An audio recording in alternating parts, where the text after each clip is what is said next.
Hello and welcome to the OP Overwatch podcast. I'm your host, Jam, and I'm joined by my co-host, Jeff. How's it going, man? Hey, what's going on, man? I am doing good. I'm glad to be back, and... Yeah, I haven't seen you for a while. Yeah, I came down with... Well, I was out of town, and then I came down with a pretty nasty cold, and then I started a new job, and now I'm getting sick again. So, oh man, it's just been a real run, but that's all right. How have you been? What are you doing out there? I've been good. I've actually been getting pretty busy at work myself. I actually just got back from a week vacation, which is why we did not have an episode last week. So I am fully rested, ready to go. And the second I get back, of course, I get slammed again at work. So, yeah, it's been a little crazy for both of us. So I'm glad that we were actually able to find some time to get together and pull together another episode. See, this would have been much easier if we just become professional Overwatch players and then we could get paid and just play Overwatch and talk about Overwatch all day, and we'd have no problems. So you have to be in that legendary or grandmaster status to really reap the benefits of that. Yeah, I'm guessing that none of those people have wives or children. Just throwing that out there. If they do, they probably practice with them. Not to be rude.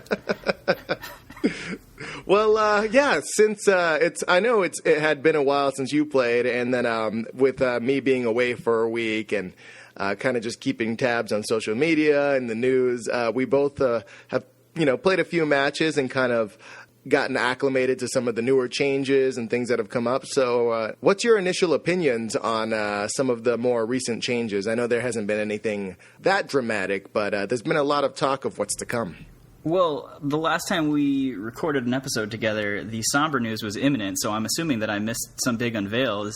What was that all about? Can you tell me? Yeah, no, I know. We've talked about this before. You were... Nothing? Yeah, seriously? Yeah, nothing at all. Come on. No, okay, so this is starting to bother me. I said a while back that, like, the Sombra stuff is awesome, but they did all this stuff to go out of their way to, like, create puzzles and draw attention to this, and now they've just gone dark with it, and so it's like a huge letdown to me. I mean, it seemed like they were really going somewhere and going to have a big unveiling, and I'm sure it'll still be awesome when it comes out, but, like, what are they doing? At this point, it's gone cold, and all the excitement they had built up is lost. Yeah, it almost feels to me like they started the whole Sombra wave a little early because, with the Ana trailer and then all of this stuff with the summer games, there were so many hints and things of that were coming up with Sombra and leaving hints. And then it just kind of just goes dead. And there's not a lot of people talking about it. Obviously, we have our wonderful community detectives going out there and trying to figure out what they can. But for the most part, it's been relatively dead by comparison compared to what it was just a month ago. So I had, the thought that because of all the skulls and the whole thing with Sombra and Dorado and Day of the Dead, that, it was going to be maybe closer to Halloween or late October that something would be released. But I was thinking, man, that's really far away here, thinking this 3 weeks ago. So maybe they'll do something before then. But now it's seeming more and more like we probably won't see anything till later in the month. Yeah, I mean, that would be my guess as well. But yeah, we'll have to wait and see. But another thing that actually did happen while I was recovering is the meta changed a little bit. And we talked about that some in a previous episode, but Ana, one of my favorite characters, has become extremely popular, mainly because people finally realized that Nano Boost is awesome. Yeah, so let's talk a little bit about that, because the thing about Ana, and we had mentioned this even upon her release with her new abilities and us playing her on the PTR, as we talked about before, she is definitely probably one of the most difficult support characters to use, not only as a healer, but just as a support character in general, because everything that she does is far more based on your twitch ability, your ability to aim, to be accurate, both her main weapon and her sleep dart. And then, like you mentioned, that nano boost is huge, and who you choose to use it on, and also who you actually intend to aim the nano boost at is very important as well. But what I think has really happened is the longer you give gamers, time with a character, time with a mechanic or anything, the better they're going to get with it. So, and it kind of falls to that whole idea of, all right, yeah, if something comes out, whether it be a rebalancing of the game or a new character, there's going to be certain ways that the meta flows in a certain way, but the more time you give them, even with the same, balanced game that they gave you 2-3 weeks ago, people are going to continually not only get better with the new character and new mechanics, but also discover new tactics and really, really start getting creative. And as we've said before with Overwatch, there's a lot of potential for that with just the combination of team comps that you can do. Yeah, well, I mean, another thing that happened, mentioning team comps, before we get into a huge amount of detail with that in this episode, they started building the comp around Ana at some tournaments where they're actually running like a 3-tank, 3-support, which is pretty awesome. And the tanks are soaking up so much damage. They're kind of built to give her a nano boost. So yeah, we were talking about that before, and I thought that was really exciting because with a 3-tank comp, basically for Ana, that's all of the tanks are generally very large hitboxes. So you're talking about just basically a candy store of being able to just nail hits almost without even trying. Not to mention when you're zoomed in with Ana and you're healing, it's a lot more lenient with your aim being more of a specific area that you have to land the shot in instead of right on the reticle. So you're basically just getting heals left and right, especially if those tanks are in the action. There's not going to be a whole lot of difficulty in getting those heals. So yeah, that nano boost goes up constantly. And from what I understand, they actually increased the cost on her nano boost, probably for that very reason. Yeah, it was definitely an adjustment because of the comps they were seeing, but they did buff the biotic grenade a little bit to try and compensate. They didn't really want to nerf Ana. They just wanted to fix what they perceived to be, I don't know, maybe a little bit of an exploit. But I definitely think that Ana's value to the team grows with each tank added to the team. Because, like you said, the hitboxes are bigger and it's just so much easier to heal people and then to get your ult up faster. So that's kind of where that went. But the other item that I wanted to discuss with you, we got a little bit of news about another character. It sounds like Symmetra is someone they're taking a look at. And, I'm not really that surprised because she's definitely one of those characters that's been struggling in terms of selections, I think, at pretty much every level of play. She's extremely situational, and even in her ideal situation, she's not seeing that much love. So it sounds like they're going to take a look at her possibly in more than just a slight buff, possibly an overhaul. So what do you think about that? You think she needs it? Any thoughts on what she might need or what she might be able to pick up that would fix her? Yeah, you see, Symmetra is a really interesting character in that regard. I've always thought so because she's the only support character that's not a healer. And, I think that is key when you're talking about her because in a lot of cases, I think when people say, pick a support character, they're usually saying pick another healer. And people use the terms interchangeably, which Symmetra is the one thing that, makes a support character not necessarily a healer. So, yeah, I completely agree with you. I think she's very situational. And I think her, more so than a lot of characters, is someone who's chosen based on map selection. So I'll hear a lot of, you shouldn't pick Symmetra on these maps, you should pick her on these, attack versus defense. Well, let's use her for defense, but she's not really going to be useful in attack.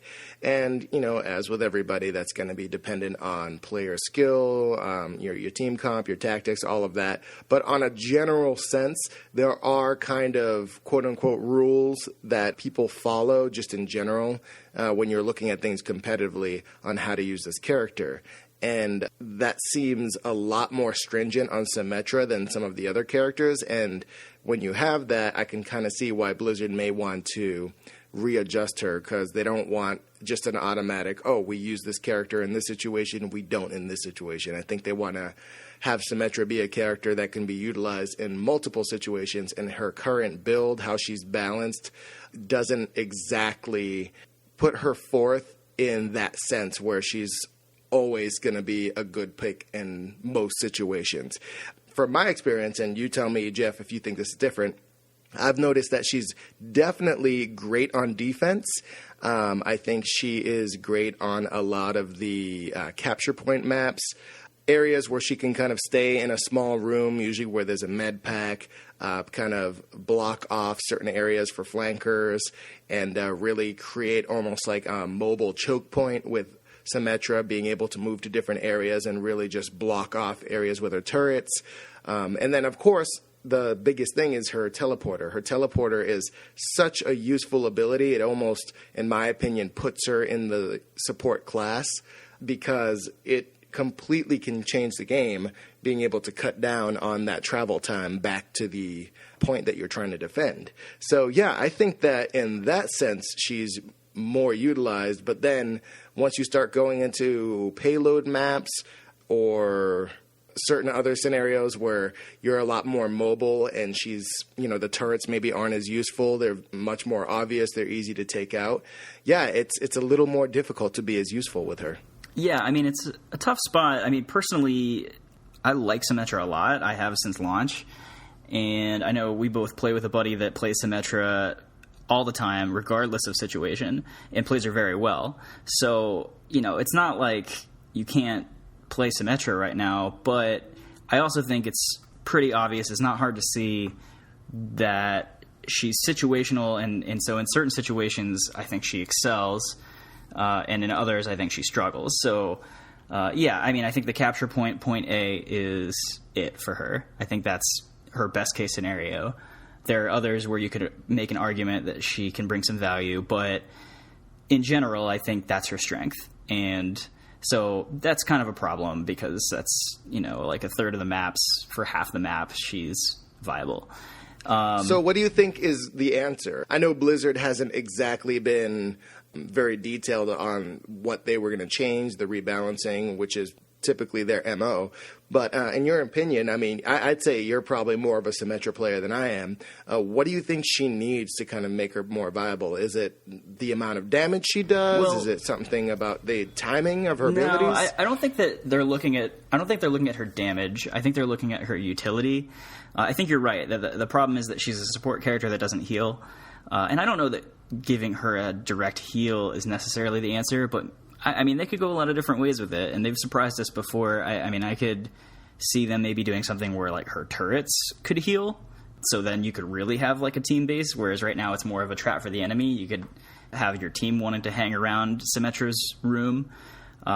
Maybe they could alter her shield to function a little bit more like, I don't know, like a power word shield from WoW, where instead of just being a constant 25 that regenerates, it would be like she could cast it and it would shield you for 150 for 10 seconds. So either it absorbs that damage or it just disappears after a period of time. But it's essentially, it's effectively a heal because it's raising your health by 150 for a short period of time. Maybe something like that. Or, I could see them doing something with a teleporter where when an ally comes through the teleporter, maybe they get a buff where they have like a heal over time for a few seconds, or they have a speed boost or damage boost or something to buff you coming through the teleporter.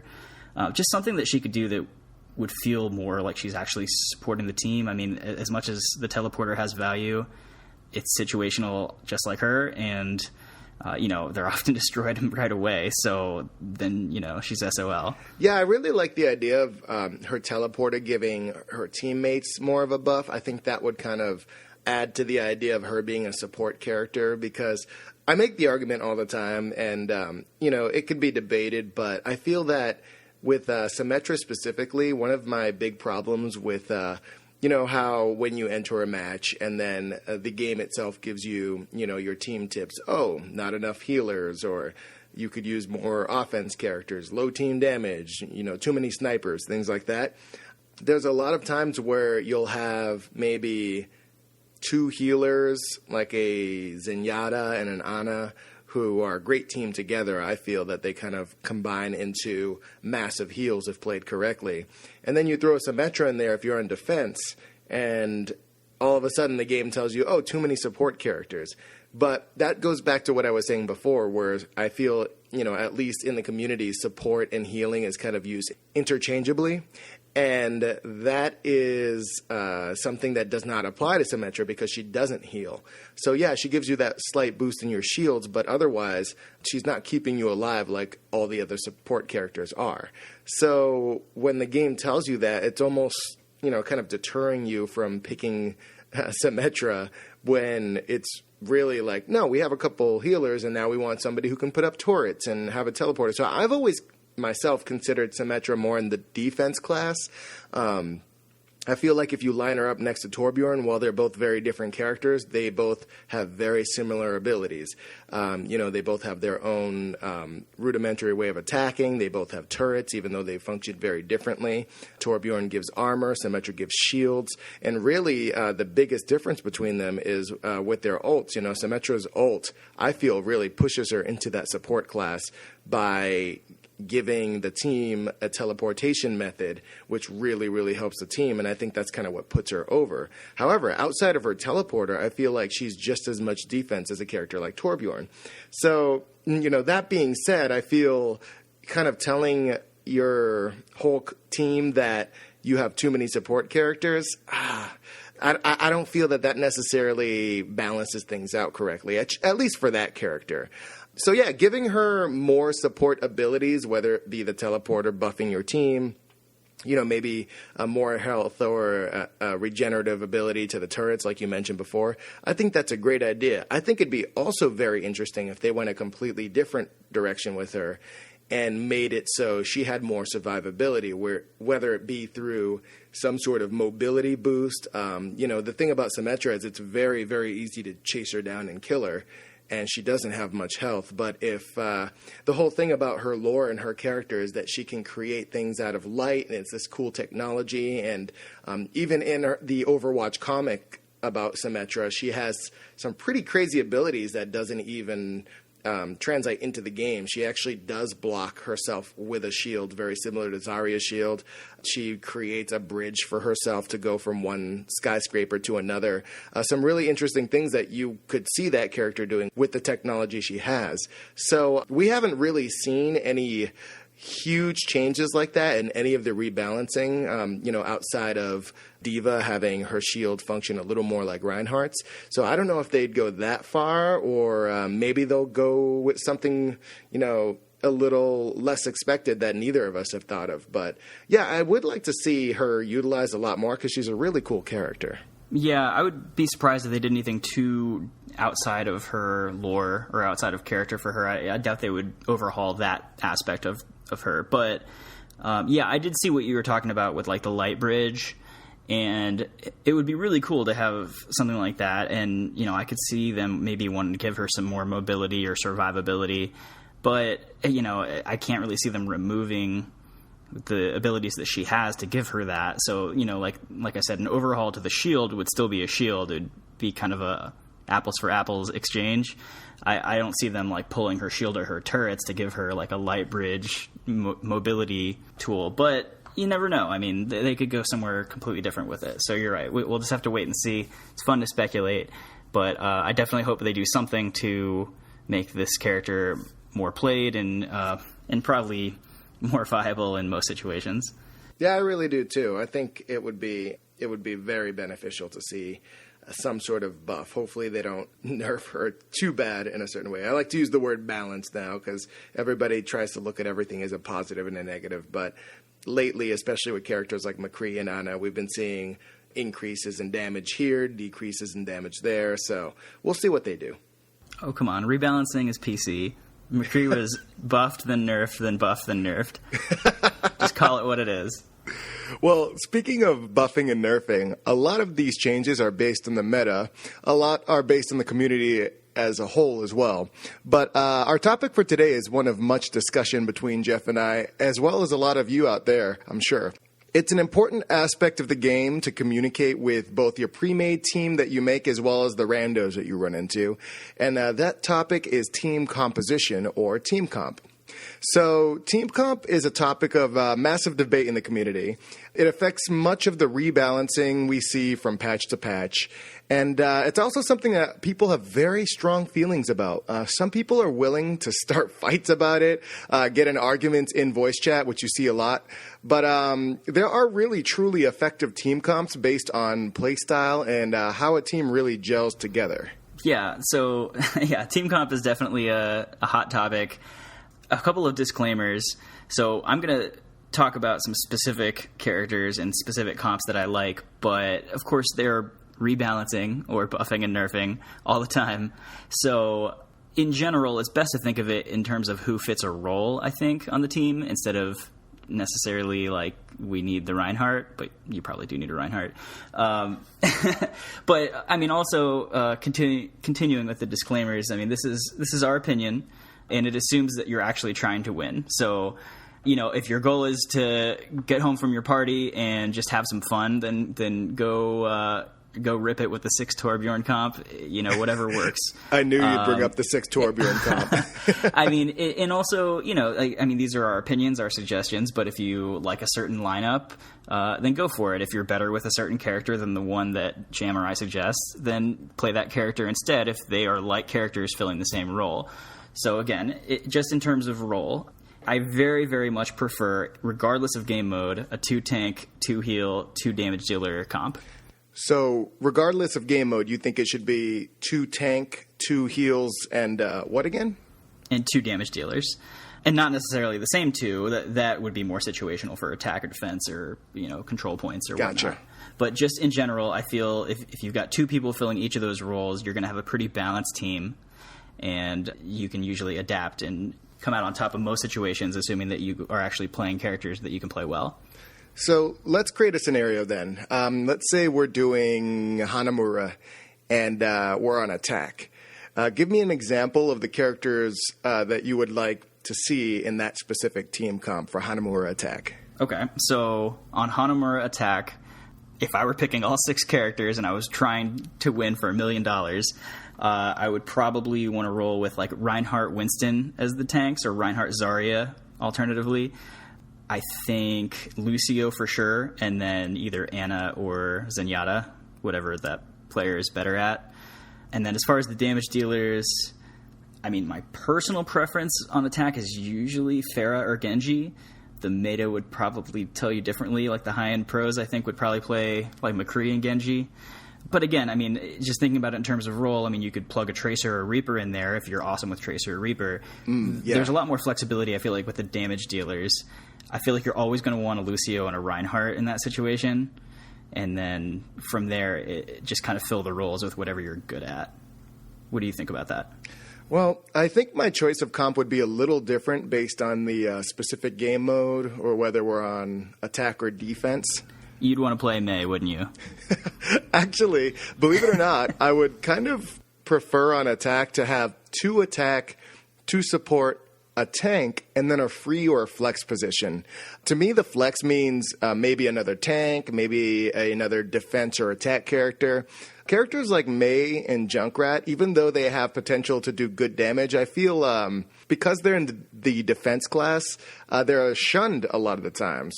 So I like having this flex position, whether it be a secondary tank like Roadhog. I know you don't feel Roadhog is really a tank, but I do think his attack power makes him a solid off tank with great damage potential. So having a flex position like this allows for the 6th player to really assist and add more support to any class that's already on the team, with people, you know, without people completely depending on them to fill that role. So it kind of adds this flexibility to it. Obviously, this is all based on player skill and familiarity with the character as well. For defense, I actually like to see 2 defensive characters, so 2 characters from the defense class, mostly because the defense class, like Junkrat or Torbjorn or Mei, really excel at defending a static space rather than relying too much on mobility. They have methods of mobility, but they're really, really good at just defending a specific static area. So, yeah, I like to see 2 defense characters, 2 tanks, and 2 supports. Symmetra could be one of the supports, but I feel with 2 healers and 2 tanks, you're not putting too much stress on one healer to keep this massive amount of HP up throughout the chaos, especially during an enemy push. So for characters like Ana or Zenyatta, this could be a lot more difficult as a single healer when you have two tanks.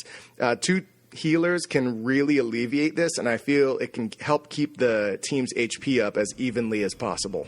Well, and they can heal each other, too. I mean, the thing about two healers is, yeah, you can heal each other. You're much less likely to have the other entire team focus you down. Because, if you're in quick play and there's one healer, all 6 people are generally going to attack the healer. You don't have to talk about that and come up with a game plan. But if there's 2 healers, they're just going to attack the first healer they see. And so it's much less likely that your healer will be dead if there's 2 healers, for both of those reasons. Yeah, I completely agree. And especially with Mercy, she's a great healer, but I always feel more comfortable when she is paired with Zenyatta or Lucio, because she already has the challenge of defending herself by almost completely depending on her teammates. So when you have a Lucio there, kind of with the healing beat up, or even an Ana keeping an eye out from a distance, it's a very, very useful way to keep your other healer alive. Yeah, absolutely. So, like I said earlier, regardless of attack or defense or the map, I think 2 healer is the way to go. It'll certainly make your first healer's life a lot easier to have a backup. I mean, as far as my preferred comp on defense, I know you mentioned having 2 defense characters. I wouldn't go that route. I mean, I think again, if I'm playing for $1 million, I'm trying to win. I'm assuming a fairly high level of play. So I'm assuming that if I've got someone on attack, they're going to be able to take out a Torbjorn turret, which can't always be assumed in quick play. But, in my head, as I was kind of coming up with this, I'm thinking more like in competitive mode. So I would not bring too many defense characters to the fight. But on defense, I would want Reinhardt for sure. If we're talking about Hanamura specifically, I would want Mei, because she can block off that first choke. But even not on Hanamura, I think Mei is really viable, either as a second tank or as a damage dealer. I mean, she could kind of flex in either role there. But I think maybe in general, just like a Reinhardt, Winston, McCree, Mei, Ana, Lucio would be my 6 on defense. I really like Ana just because anytime there's another team pushing through the choke, she can fire just almost blindly at the choke, and she's going to either heal a teammate or hurt an enemy. So I think Ana really excels for choke points like that. I mean, Lucio, again, is almost automatic. Reinhardt is so good at buying yourself time and forcing the other team to delay. And Mei also is more of a delay tactic than anything else with the time bank that's going on in competitive mode. So really, it comes down to just like a couple of flexes. And again, I think McCree is a little bit better on defense than attack right now, but really strong at both if you're good with McCree. And again, you could do Mei as a damage dealer or as the second tank, but that's what I would go with. Yeah, and actually on Mei, you've really seen a lot more of an increase of use of Mei in the meta, which of course is expected. Blizzard really made a push to make her more viable. She was severely underutilized in the earlier stages of the game, and now with her Blizzard being able to cover almost an entire point, it's a pretty significant buff. Most tanks have trouble getting away, and even some of the other mobile characters can really have trouble with the Blizzard if she really centers the ult well. Especially on defense, I will say for Eichenwald defense, she's actually been very effective for me. Very rarely do a lot of teams ever capture the first point when I'm playing Mei on Eichenwald defense. And even when I get paired with a lot of the random teams who may not have the best communication or synergy, I'll find myself holding off like 3 enemies at the choke point while waiting for a good chunk of my team to come back from respawn or something. So, yeah, she's become a lot more effective, which, of course, as a Mei fan, I love to see. But I'd really like to see most characters utilize this way where, regardless of the map or mode, you can find a use for them and not have them be just so map or mode specific. Yeah, and Mei is a beneficiary now of the triple tank, triple support comp. Mei is a really good counter to, 3 tanks, and she's a really good counter to Ana because she can put walls up and break line of sight between Ana and her tanks. So again, I mean, you don't want to necessarily take all of this as like 100%. You need to do this because the characters are going to get rebalanced over and over, but just in terms of filling roles. So in general, I feel that the comps we discussed for attack and defense, we were talking specifically Hanamura, but mine, and again, there's a little bit of flex and a little bit of variation based on who you're better with and maybe certain points of the map. But generally speaking, I like a comp like the ones we discussed on any map that is payload, capture point, or hybrid. Do you vary a lot based on those maps? Because they're all sort of similar in my mind in terms of like distance of engagement and defined attack and defense teams and things like that. You know, I don't really differ that much, and it might just be my playstyle. As you know, two of my favorite characters are both tanks, D.Va and Winston, and they're both very mobile tanks. So when you're talking about a static point for capture, I really like the option of being very mobile on either side, whether it's attack or defense. As I said before, I feel your defense characters generally excel at staying in one area. Not necessarily camping, but, just a kind of keeping the zone clear. And the characters that are more mobile seem to have a decent advantage regardless of what side they're on. So whereas a character like Torb and Symmetra really do better in capture points because it's a lot more stationary and defensive, I feel some of your more mobile characters like Tracer, even Reaper with a lot of his shadow step, you're going to have great flanking situations in both attack and defense. Yeah, I have to agree with that. So then the other game mode that we haven't talked about yet would be control point. And I do think that my idea of an ideal comp varies a good bit on these maps. I mean, what do you usually like to run with on control points? Well, when looking at control points like Nepal, Ilios, or Lijiang Tower, honestly, I really like, once again, Winston or D.Va. Your goal is pretty much to remain on the point as long as possible. And having both the HP and mobility to escape if you get attacked from any side is super beneficial. On Lijiang Tower specifically, and this might be intentional, but I feel Mei really, really excels. Being able to block off small pathways with the wall, or even covering the point with her blizzard like we talked about before, she's really a great pick there as well.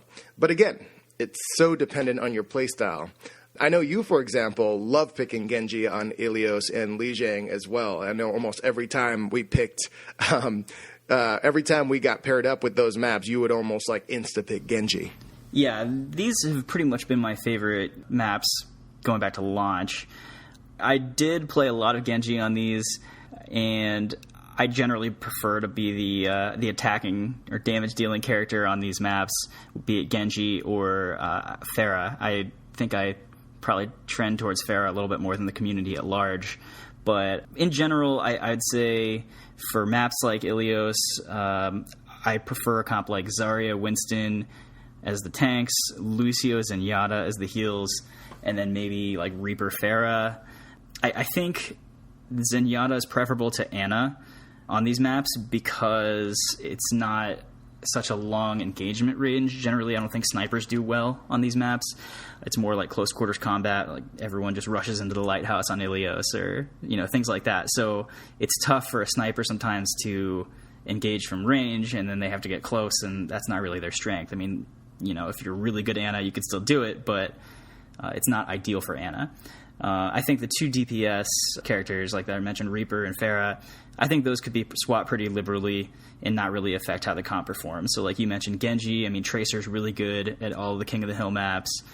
I mean, McCree's strong all the time anyway. So and speaking of Lucio, he's a very good pick on a lot of these map types as well, because when you look at Lucio, him on a payload map versus him on a control point map, I feel that on the control point map, speed becomes so much more important. When you're with the payload, you're kind of sticking with it the whole time. You're staying on it. So speed is generally not as important. You can kind of keep your heal up most of the time if you're getting attacked. But when you're looking at the control point maps, the need to get to the point as quickly as possible after getting killed is so important. And I feel with Lucio, that's a really, really good way to do that, especially with some of your less mobile characters like Zenyatta or Ana. You can kind of get them back to the point as quickly as possible so they could support and really, really help out that way. Yeah, Lucio really excels, especially, I mean, there's like 3 maps inside of each of these, like Ilios and Lijiang Tower. But I think, like, the Lijiang Tower, the outdoor map, where you have, like, the circular capture point where Lucio can just ride all the way up to the ceiling, that's just one example. But there's a lot of control points like that where Lucio is just really, really effective. So, yeah, he is almost a must-pick, I feel like, in a competitive scene for these types of maps. A couple other things about these control points. I mentioned earlier, I think Reinhardt is kind of the backbone of most teams in the other game modes. I think that's because he really excels at choke points, either holding them or pushing through them and shielding his team while it happens. But these maps aren't really going to have those choke points, and I think that's why Reinhardt is not quite as effective. I mean, of course, he can still be really good. If you love Reinhardt or if you just want to play Reinhardt, it's never a bad choice. I just think Zarya and Winston are a little bit better for these more hectic maps. And then the last thing, I think these maps in general tend to have more environmental kill opportunities.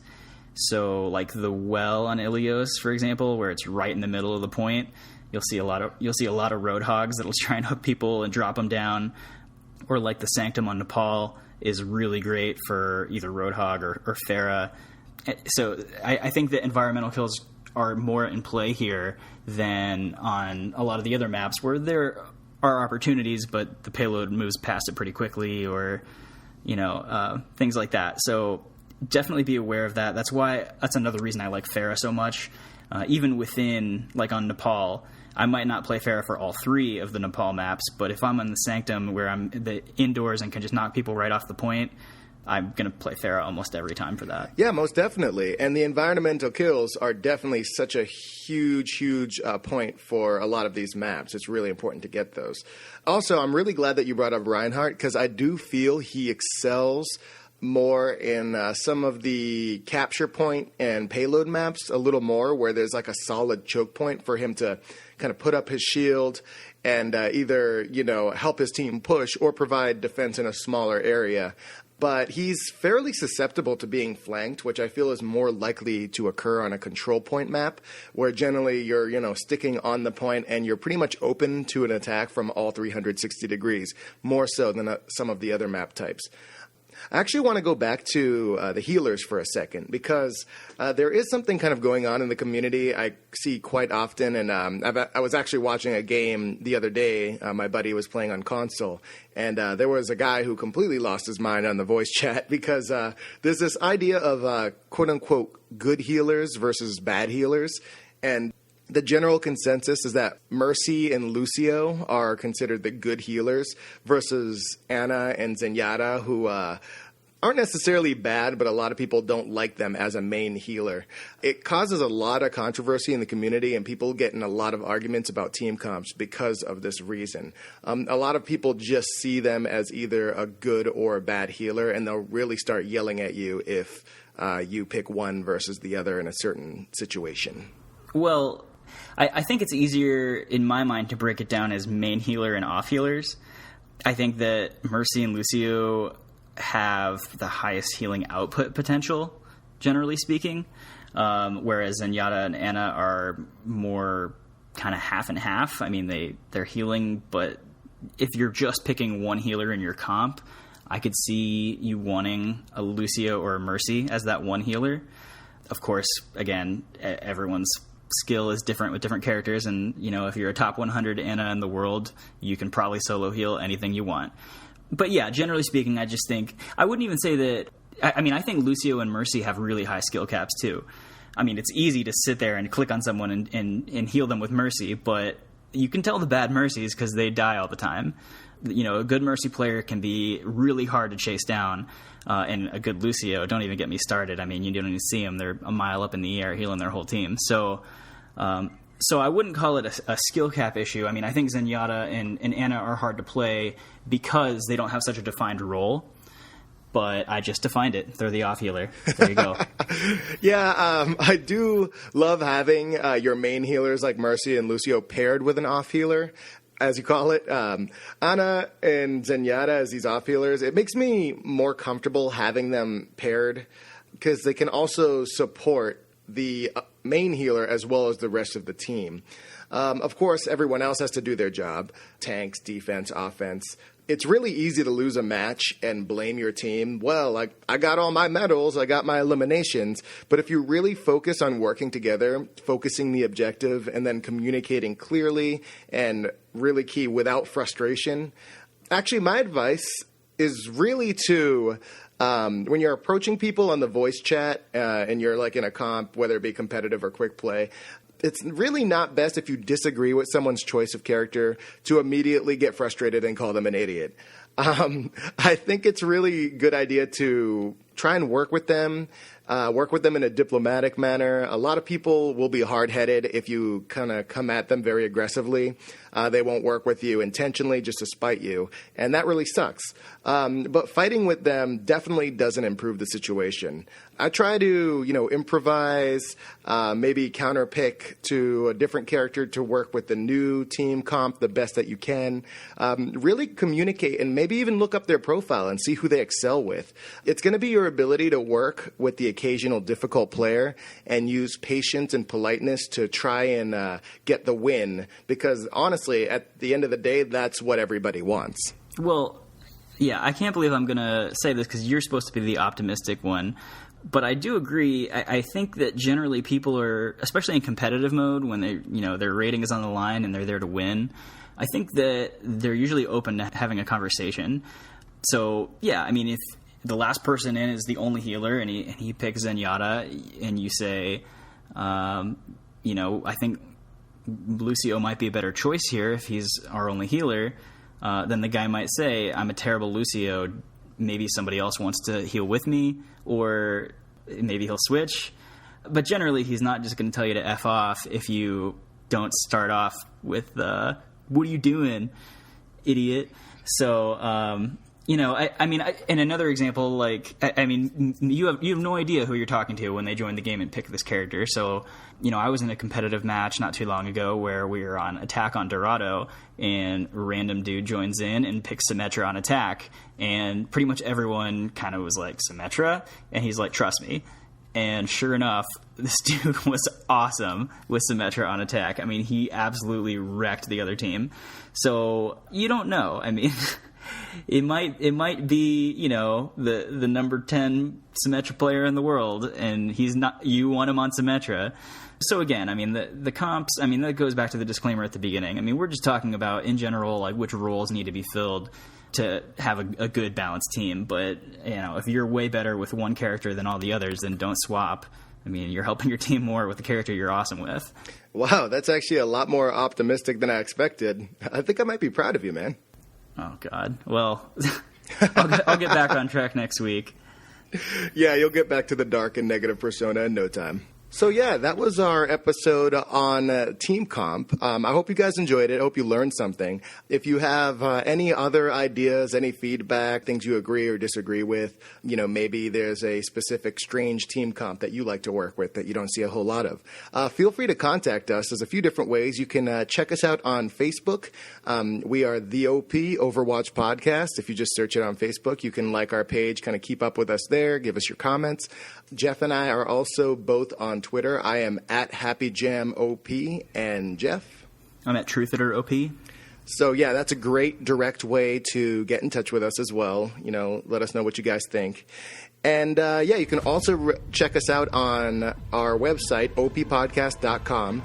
That has all of our latest episodes as well as news and just other going-ons in the Overwatch community.